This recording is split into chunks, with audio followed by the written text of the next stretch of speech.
So here are two of the best things you can do for your benzo recovery. And the first is exercise regularly. And the reason for this is that regular exercise is known and proven to increase feelings of wellness. Not only that, it reduces symptoms of depression and anxiety and promotes good sleep and positive health, of course. Exercising regularly is probably one of the first things that goes out the window when someone finds themselves, thrown in the hell of benzo recovery. And that's probably because benzo recovery takes so much out of us. It makes us just want to basically crawl into bed and give up. Just sort of throw the blanket over our head and wait for the hurricane, the shitstorm to pass over us, so to speak. Fortunately, that just doesn't work. And this doesn't work for a few reasons that are actually pretty profound to your healing. One is symptoms manifest and get worse the longer that you don't exercise, the longer that your routines and your healthy patterns of life deteriorate and you find yourself lying in bed. It is extremely important that you get out of bed and that you exercise regularly. And you might be thinking, but the fatigue is so much and I hurt and how can I exercise? Well, you can start very, very small. Exercising for benzo recovery isn't just about promoting positive health and reducing symptoms. It's about warding away those manifestations of even worse things, such as agoraphobia or major depression. So exercise regularly. Even if this is just a few minutes of cardio a day, very light, a walk, maybe some very light dumbbells or something to that effect, or some stationary bike riding, but exercise regularly. That is the key. Regularly, and build upon that.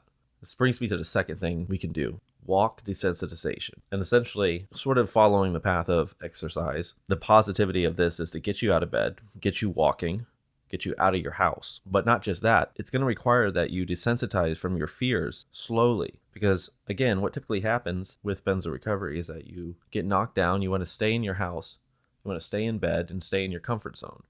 This quickly spirals out of control, and before you know it, you'll find yourself having tons of anxiety leaving the house or doing anything social.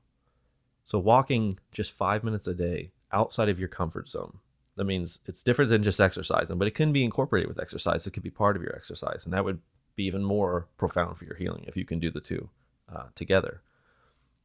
So start with your mailbox. You walk out to your mailbox, check your mail, come back.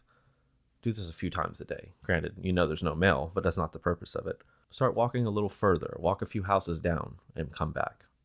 Walk just as far that you start feeling that fear and that panic. And what I want you to do is then you kind of sit and rest with it. Stop right there.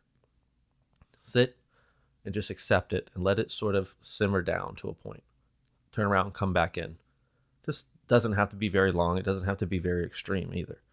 In fact, just small little doses every day does a lot over a month. As trivial as it sounds and as simple as it sounds, this can have tremendous impact on your anxiety response symptoms. It's probably the best thing I can think of outside of adding extra medicine to your recovery, which may or may not help, which may or may not make it worse. Desensitization works. It's been shown, 50, 60 years or more in behavioral psychology to be extremely effective. Your brain is an organism that's rather lazy, and it's looking for the path of least resistance. You can get your brain to see that a lot of the signals that it's throwing up as catastrophic warning, the panic, fight or flight, it'll actually go the other way with it. It'll actually stop throwing up these signals. It gets lazy, it gets tired. It says, what the hell's the point? I'm causing all this energy for nothing. What keeps these panic attacks going a lot of times for us is the positive reinforcement of them.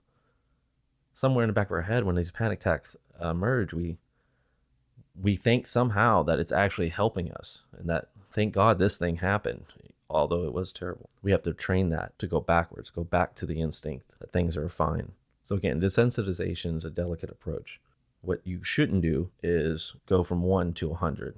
Eventually, you'll start doing other things that will help desensitize, such as going to Lowe's or hardware stores or the garden section and just walking around and sort of being okay with your uncomfortability. And you're sort of pushing the boundaries of your antisocial and your anxiety.